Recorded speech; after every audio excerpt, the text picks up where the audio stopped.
Hadirin hadirat yang dimuliakan Allah, malam ini malam 1 Muharram, malam tahun baru Islam, malam tahun baru kaum muslimin dan muslimat. Ini tahun baru yang mestinya dirayakan oleh muslimin dan muslimat, karena tahun baru mereka. Jangan tahun baru Yahudi, jangan tahun baru Nasrani yang kita rayakan. Kita ada punya tahun baru, kita ada punya tahun sendiri. Orang Nasrani ada punya tahun, orang Cina ada punya tahun, orang Islam pun ada punya tahun tersendiri. Tahun baru kita disebut Hijriyah. Hadirin hadirat yang dimuliakan Allah, bulan Muharram merupakan bulan yang dimuliakan Allah. Allah berfirman, inna iddatasy syuhuri 'indallahi 12 syahra fi kitabillah yauma khalaqas samawati wal ard minha arba'atun hurum. Bulan itu di sisi Allah 12 bulan sejak Dia ciptakan langit dan bumi. Di antara 12 bulan itu ada 4 bulan yang sangat dihormati Allah. Allah aja hormat lawan 4 bulan ini. Kita pun disuruh menghormati yang 4 bulan ini. Apa bulan yang 4 itu? Rajab, Dzulqa'dah, Dzulhijjah, Muharram. Nah, kita sekarang berada di bulan Muharram. Apa istimewanya bulan Muharram ini? Setiap amal ibadah yang kita lakukan dilipat gandakan pahalanya oleh Allah Subhanahu wa ta'ala. Lain pahala kita bersedekah bulan Muharram dengan bulan Safar. Mana banyak pahalanya? Banyak bulan Muharram. Kita sembahyang bulan Muharram, mana banyaknya pahala lawan bulan Safar? Banyak bulan Muharram pahalanya. Karena bulan Muharram ini disebut Ashhurul Hurum, bulan yang sangat dihormati di sisi Allah Subhanahu wa ta'ala. Nah, kita kesekian kalinya diberi Allah kesempatan hidup di bulan Muharram ini. Mungkin di antara kita ada yang sudah 20 kali menemui Muharram, ada yang 30 kali menemui Muharram, ada yang 50 kali menemui Muharram, ada yang 70 kali menemui bulan Muharram.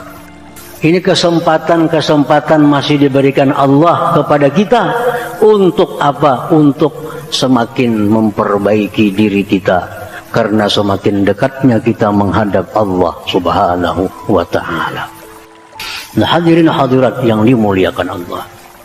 Nah, sekarang kita berada di malam yang mulia, malam bulan Muharram, dan kita berada di tempat yang mulia, masjid.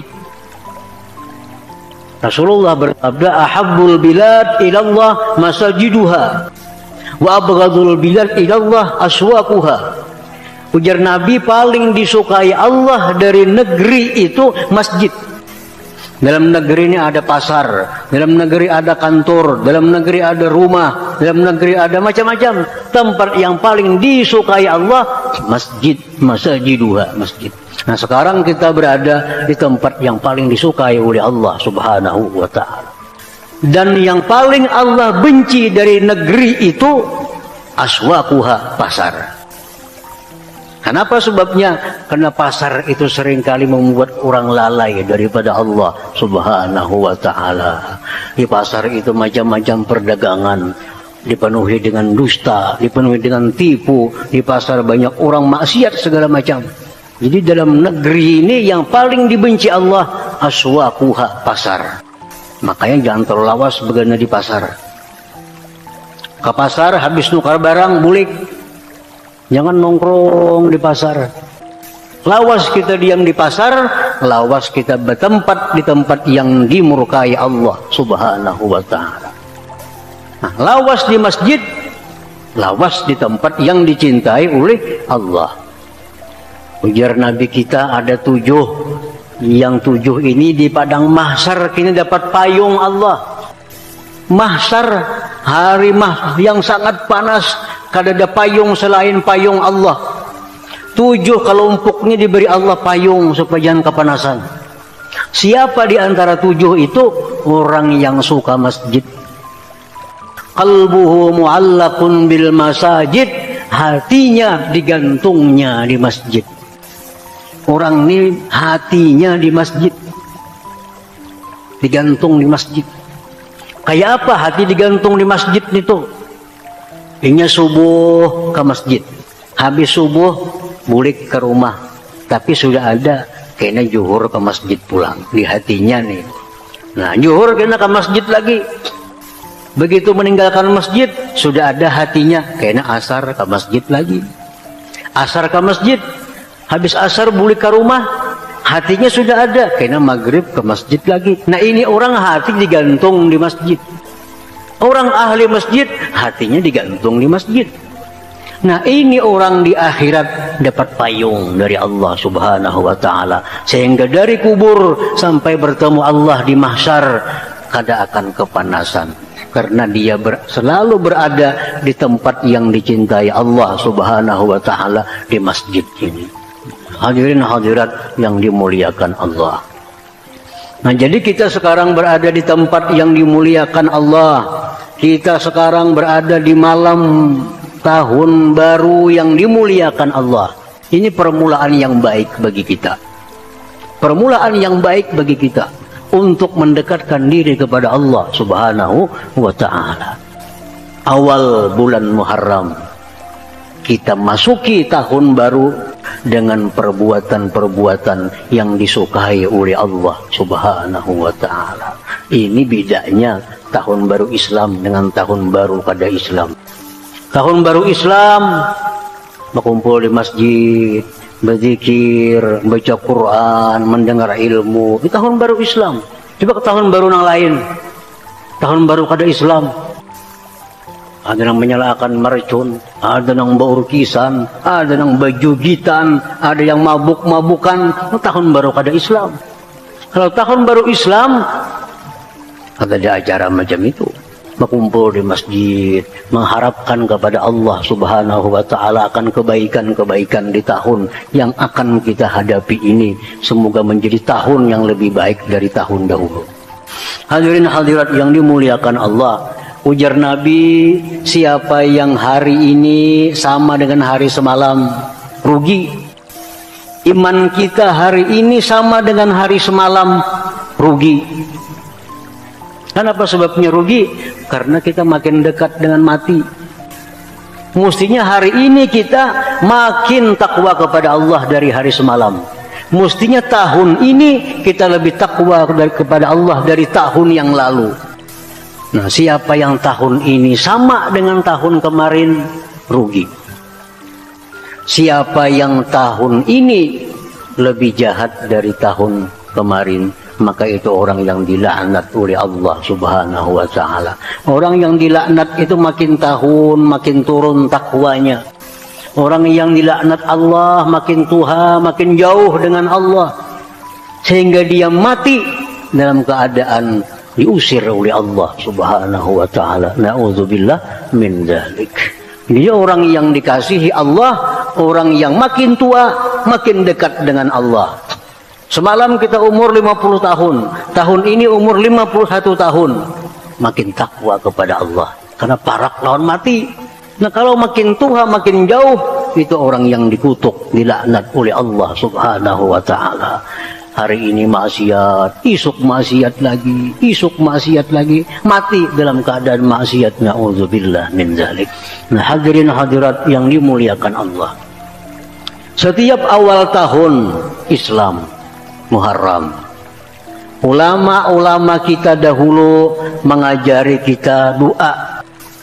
Makanya ada doa awal tahun, ada doa akhir tahun.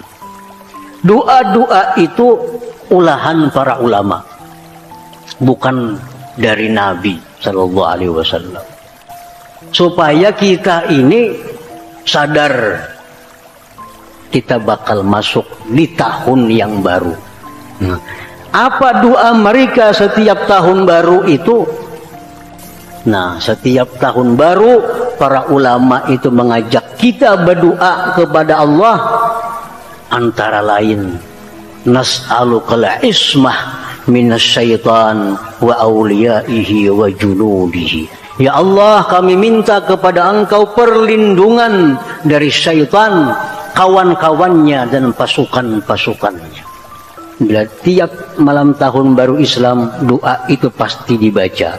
Ya Allah, kami berlindung kepada Engkau tahun ini daripada syaitan, berlindung daripada pasukan-pasukan syaitan, kawan-kawan syaitan. Kenapa sebabnya kita disuruh berlindung dengan syaitan? Karena syaitan inilah yang selalu membisiki kita, mengajak kita kepada jalan yang dimurkai Allah Subhanahu wa ta'ala. Kalau orang ini dijaga Allah dari syaitan, ini orang selamat.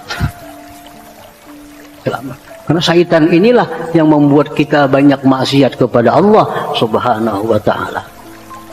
Jadi berlindung kepada Allah daripada syaitan. Harapan kita tahun ini kita diselamatkan Allah, jangan sampai kita tunduk patuh kepada ajakan-ajakan syaitan yang terkutuk itu.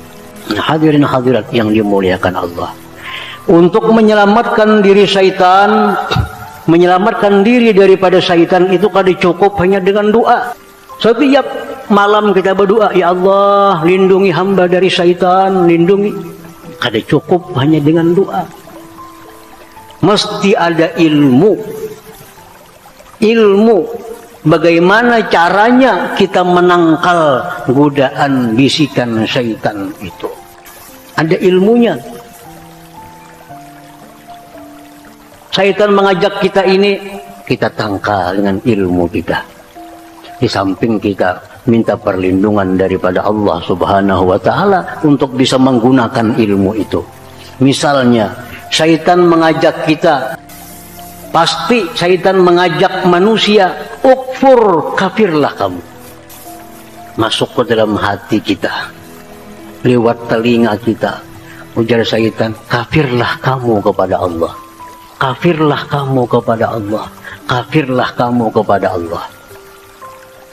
Nah, apa ilmunya untuk menangkal ajakan syaitan kafirlah, kafirlah, kafirlah? Imam Ghazali mengatakan kalau kita diajak oleh syaitan kafir, katakan kepada syaitan, lawan bisikan itu bahwa aku diciptakan Allah untuk mengabdi kepada Allah Subhanahu wa ta'ala. Wa ma khalaqtul jinna wal insa illa liya'budun. Aku tidak ciptakan jin dan manusia melainkan untuk menyembah kepada aku. Tapi syaitan kada akan menggoda kita dengan kata-kata kafirlah engkau. Jelas sudah kita kada akan taat.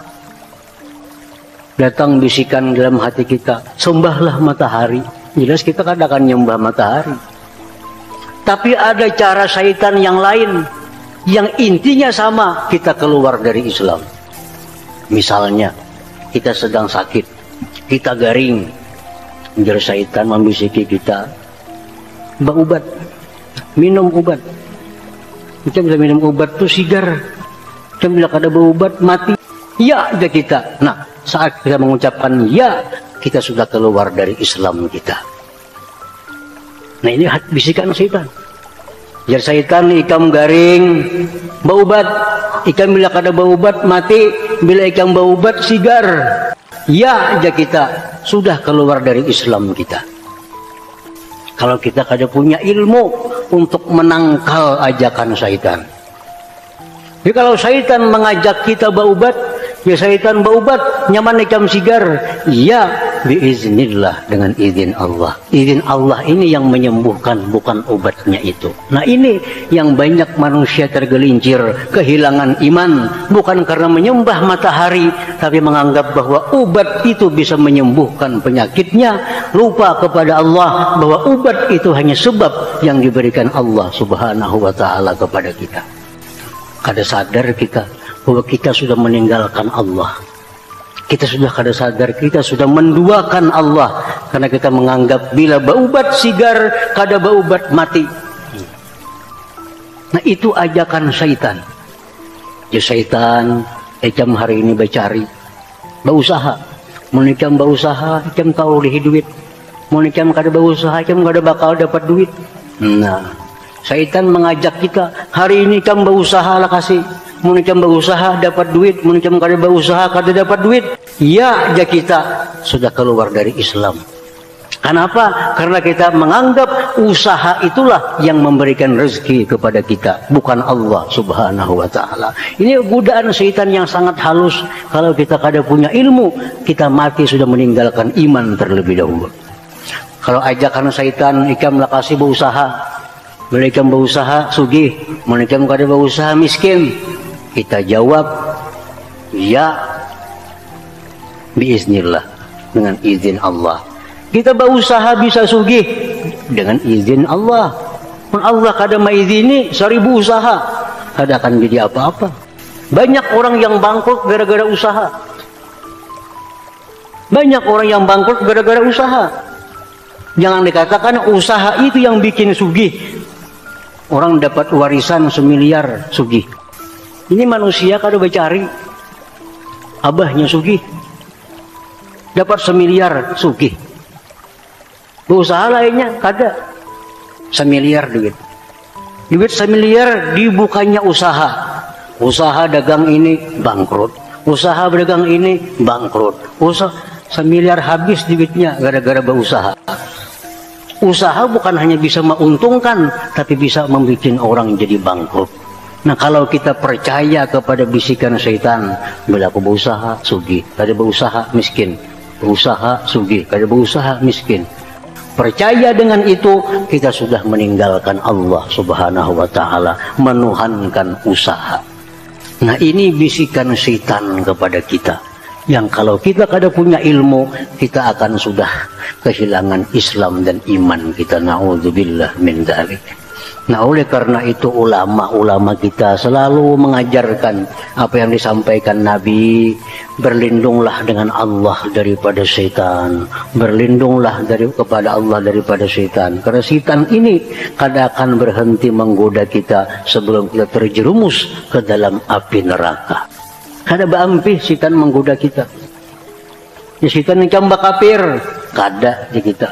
Aku beriman dengan Allah. Baubat nyaman sigar, baubat tapi dengan izin Allah. Kalau pang setan ampih menggoda kita kada. Terus kita digodanya dengan macam-macam. Kada perlu sembahyang jadi setan. Kada perlu jamba ibadah jadi setan. Kain aja berapa rak mati hanya beribadah. Ikam umur hanya 30 tahun, ikam punya umur 40 tahun. Kain aja beribadah sudah umur 70 maka kena. Itu ada bisikan syaitan dalam hati kita. Oh aku hanya umur 30, bapakku berhimat beribadah. Nah syaitan membisiki kita. Ujar syaitan yang paling baik itu orang yang makin tua makin baik. Bujur saja pun syaitan itu. Ujar syaitan orang yang paling baik itu orang yang makin tua makin baik. Ikam hanya umur 30, kayak aja baik dulu. Itu umur 60 hanya ikam tobat di syaitan. 65 hanya ikam bakurung di rumah aja lagi. 70 ikam berhimat beribadah. Nah mati ikam mati dalam keadaan beriman. Itu bujukan syaitan. Kalau kita kada punya ilmu, kita akan menuruti bujukan syaitan. Oh bujur, aku berbaik-baik wah ini. Kayaknya Tuhan benakal ada artinya. Nah apabila syaitan membujuk kita, kayak aja ikam berbuat baik, kayak aja ikam jadi orang taat, ikam masih muda. Imam Ghazali mengatakan, jawab bujukan itu dengan al-ajal biyadillah, umurku di tangan Allah Subhanahu wa Ta'ala. Belum tentu aku sampai umur 50, belum tentu aku umur sampai 60. Banyaknya orang mati yang umur 25, banyak orang yang mati umur 30. Kalau aku tubat nunggu umur 50, siapa tahu umur 40 aku mati, maka aku mati dalam keadaan maksiat kepada Allah Subhanahu wa Ta'ala. Nah syaitan pun akan kalah. Kalau kita punya ilmu, kita bisa melawan syaitan. Tapi setan kadang akan berhenti membujuk kita, merayu kita agar kita menjadi kawannya, menjadi pendukung syaitan. Oleh karena itu, hadirin hadirat sekalian, ada dua hal yang perlu kita tingkatkan di tahun yang baru ini. Satu, perkuat ilmu agama. Perkuat ilmu agama. Jangan malas, jangan kulir menuntut ilmu agama. Karena makin tahun makin kuat godaan setan ini. Kita kurang ilmu, kita kadang-kadang bisa menangkal bujukan-bujukan syaitan yang begitu halus. Kadang-kadang kita kadang terasa bahwa kita diajak oleh syaitan. Perkuat ilmu. Yang kedua, perbanyak kita berdoa kepada Allah. Perbanyak kita berlindung kepada Allah agar kita dijadikannya satu binting yang kuat, bisa mencegah, bisa mengalahkan godaan-godaan syaitan itu. Apabila syaitan ini sudah bisa kita kalahkan, syaitan sudah bisa kita kuasai dengan ilmu dan pertolongan Allah, maka insya Allah kita akan mati dalam keadaan husnul khatimah. Amin amin ya rabbal alamin. Nah, hadirin hadirat yang dimuliakan Allah, mudah-mudahan permulaan kita yang baik pada malam ini berakhir dengan akhir yang baik, husnul khatimah.